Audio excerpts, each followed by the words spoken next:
নমস্কাৰ মই ভৱেশ পাতিৰ অনলাইন লাৰ্নিং ইউটিউব চেনেলৰ সকলোকে আকৌ এবাৰ স্বাগতম জনাইছো। আজি আমি সংখ্যা প্ৰণালীৰ সম্ভাৱ্য কেইটামান প্ৰশ্ন উত্তৰ আলোচনা কৰিম। প্ৰথম মই কোৱেশ্যনটো লৈছো। সকলো স্বাভাৱিক সংখ্যা আৰু শূন্যক একেলগে কি বুলি কোৱা হয়? প্ৰশ্নটো আকৌ এবাৰ চাই লওক। সকলো স্বাভাৱিক সংখ্যা আৰু শূন্যক একেলগে কি বুলি কোৱা হয়? অপচন এ পৰিমেয় সংখ্যা বুলি কয়, বি অখণ্ড সংখ্যা, সি পূৰ্ণ সংখ্যা, ডি মৌলিক সংখ্যা। আমি আগতে ডেফিনেশ্যনটো পঢ়িছিলোঁ। স্বাভাৱিক সংখ্যা 1ৰ পৰা আৰম্ভ হয় আৰু যদি স্বাভাৱিক সংখ্যাৰ লগত শূন্য লগ লাগে তেতিয়া আমি এই সংখ্যাটোক পূৰ্ণ সংখ্যা বুলি কওঁ। গতিকে অপচন সি হ'ব ইয়াৰ কাৰেক্ট এনসাৰ। নেক্সট কুৱেশ্যনটো লৈছোঁ, 2 নম্বৰ কুৱেশ্যনটো। তলৰ কোনটো সংখ্যা পূৰ্ণ সংখ্যা কিন্তু স্বাভাৱিক সংখ্যা নহয়? তলৰ কোনটো সংখ্যা পূৰ্ণ সংখ্যা হয় কিন্তু স্বাভাৱিক সংখ্যা নহয়? ঠিক আছে, অপচন এত আছে 0, বিত আছে 1, চিত আছে 2, ডিত আছে 3। কোনটো হ'ব? প্ৰশ্নটো ভালকৈ বুজিবলৈ চেষ্টা কৰিব।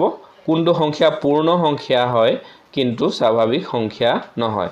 আমি পাই আহিছোঁ যে স্বাভাৱিক সংখ্যাত 0 নাথাকে। স্বাভাৱিক সংখ্যা হ'লে 1ৰ পৰা আৰম্ভ হয়। গতিকে অপচন 0টোতো স্বাভাৱিক সংখ্যা নহয় কিন্তু পূৰ্ণ সংখ্যা হয়। গতিকে অপচন এ হৈছে আমাৰ কাৰেক্ট এনসাৰ। নেক্সট কুৱেশ্যন লৈছোঁ, 3 নম্বৰ কুৱেশ্যন। আটাইতকৈ সৰু পূৰ্ণ সংখ্যাটো হ'ল হ'ল 0, option A 0, option B 1, option C 2, option D 3। আমি সকলোৱে জানোৱে আটাইতকৈ সৰু পূৰ্ণ সংখ্যাটো হ'ল 0। ঠিক আছে, আমাৰ অপচন এ হৈছে কাৰেক্ট এনসাৰ। তাৰ নেক্সট কুৱেশ্যনটো লৈছোঁ। আটাইতকৈ সৰু স্বাভাৱিক সংখ্যাটো হ'ল option A 0, option B 1, option C 2, option D 3। আমি জানো আটাইতকৈ সৰু স্বাভাৱিক সংখ্যাটো হৈছে 1। যিহেতু আমাৰ স্বাভাৱিক সংখ্যা যাক আমি ইংৰাজীত নেচাৰেল নম্বৰ বুলি কওঁ, নেচাৰেল নম্বৰটো সদায় 1ৰ পৰা আৰম্ভ হয়। যদি স্বাভাৱিক সংখ্যা পূৰ্ণ সংখ্যাৰ বিষয়ে আপোনালোকৰ এতিয়ালৈকে জানিবলগীয়া আছে তেতিয়াহ'লে মোৰ আগৰ ভিডিঅ'টো আপোনালোকে চাই ল'ব পাৰিব। তাত মই স্বাভাৱিক সংখ্যা পূৰ্ণ সংখ্যা গোটেই সংখ্যা প্ৰণালীৰ ধাৰণাবোৰ মই ধুনীয়াকৈ বুজাই থোৱা আছে, তাত আপোনালোকে চাই ল'ব পাৰিব। নেক্সট কুৱেশ্যন লৈছোঁ। আটাইতকৈ সৰু স্বাভাৱিক সংখ্যাটো হৈছে এই প্ৰশ্নটো আকৌ এবাৰ ল'লোৱে আমি। আটাইতকৈ সৰু স্বাভাৱিক সংখ্যাটো হৈছে 1। তাৰ পিছৰ কুৱেশ্যনটো হৈছে কুৱেশ্যন নম্বৰ 6। যুগ্ম অথচ মৌলিক সংখ্যাটো হ'ল, অপচন দিয়া আছে 0, 1, অপচন বি দিয়া আছে 1, অপচন চি দিয়া আছে 2, অপচন ডি দিয়া আছে 3। যুগ্ম হয় অথচ মৌলিক সংখ্যা। ঠিক আছে, যুগ্ম বুলি ক'লে আমি সকলোৱে জানো যুগ্ম হৈছে 2ৰে হৰণ যোৱা আটাইবোৰ সংখ্যাকে যুগ্ম সংখ্যা বুলি কওঁ আমি। আৰু কিন্তু মৌলিক সংখ্যাৰ ডেফিনেশ্যনটো সকলোৱে জানে নিশ্চয়।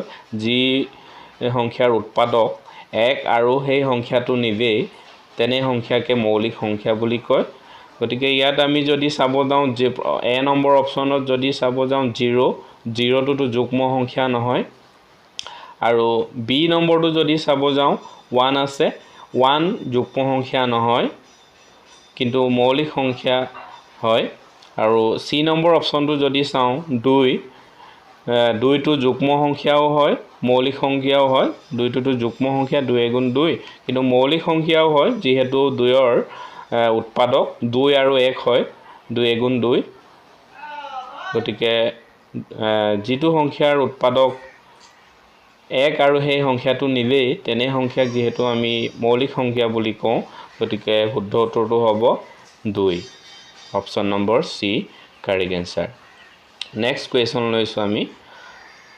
আটাইতকৈ সৰু যৌগিক সংখ্যাটো হ'ল আটাইতকৈ সৰু যৌগিক সংখ্যাটো হ'ল option A 0, option B 1, option C 2, option D 4 সৰু যৌগিক সংখ্যাৰ আমাৰ ডেফিনেশ্যনটো আমি জানোৱে যিবোৰ সংখ্যাৰ উৎপাদক দুটাতকৈ অধিক তেনে সংখ্যাকে আমি যৌগিক সংখ্যা বুলি কওঁ এতিয়া আমি যদি অপশ্যনবোৰ চাব যাওঁ অপশ্যন এ 0 আছে 0 আমাৰ যৌগিক সংখ্যা নহয় বিত 1 আছে 1 টো যৌগিক সংখ্যা নহয় সি নম্বৰত আছে 2 আমাৰ মৌলিক সংখ্যা হয় যেহেতু 2 ৰ উৎপাদক 1 আৰু সেই সংখ্যাটো নিজেই হয় 2 হয় গতিকে 2 টো আমাৰ মৌলিক সংখ্যা হয় 4 হৈছে যৌগিক সংখ্যা যেহেতু আমাৰ 2 পূৰণ 2 আৰু 4 গুণ 4 আমাৰ দুটাতকৈ বেছি উৎপাদক পাওঁ গতিকে 4 হৈছে আটাইতকৈ সৰু যৌগিক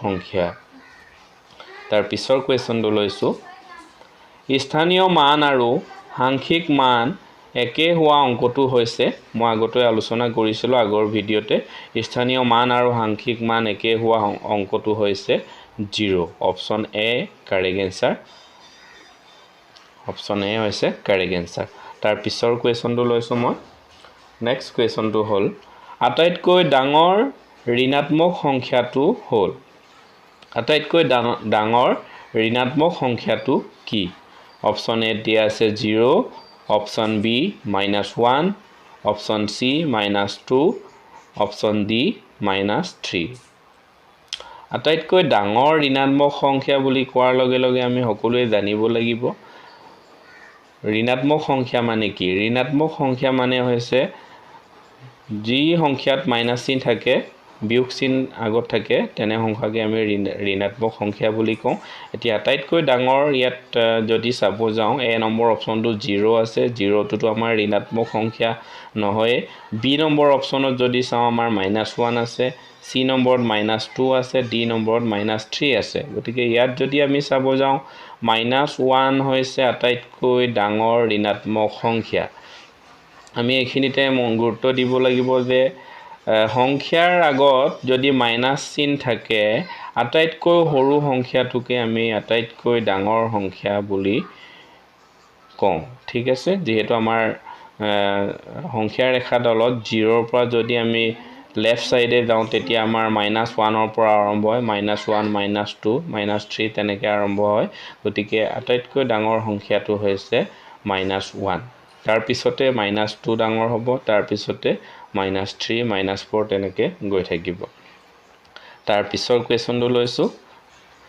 এটা অংকৰে গঠিত আটাইতকৈ ডাঙৰ যুগ্ম সংখ্যাটো কি এটা অংকৰে গঠিত আটাইতকৈ ডাঙৰ যুগ্ম সংখ্যাটো কি আমাৰ অপশ্যনবোৰ চাওঁ আমি অপশ্যনত এ দিয়া আছে 8 অপশ্যন বি দিয়া আছে 9 অপশ্যন চি দিয়া আছে 4 অপশ্যন ডি দিয়া আছে 2 এটা অংকৰে গঠিত আটাইতকৈ ডাঙৰ যুগ্ম সংখ্যা ইয়াত যুগ্ম সংখ্যা আমি প্ৰথমে বাছি উলিয়াম এ নম্বৰটো হৈছে যুগ্ম সংখ্যা বি নম্বৰটো 9 হয় যুগ্ম নহয় চি টো হৈছে 4 আৰু ডি টো হৈছে 2 এই তিনটা আমাৰ যুগ্ম সংখ্যা আছে গতিকে আটাইতকৈ ডাঙৰ যুগ্ম সংখ্যাটো হ'ব 8 ঠিক আছে option A correct answer next question লৈছো দুটা অংকৰে গঠিত আটাইতকৈ ডাঙৰ যুগ্ম সংখ্যাটো কি দুটা অংকৰে গঠিত আটাইতকৈ ডাঙৰ যুগ্ম সংখ্যাটো কি আমি যদি 90 এ নম্বৰ অপশ্যনত 98 আছে বি নম্বৰত 99 আছে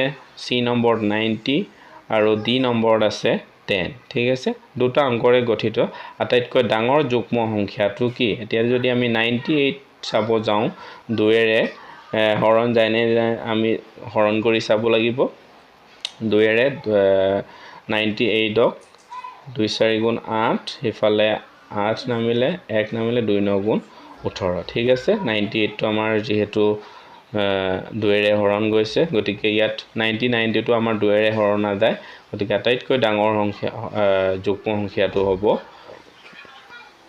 98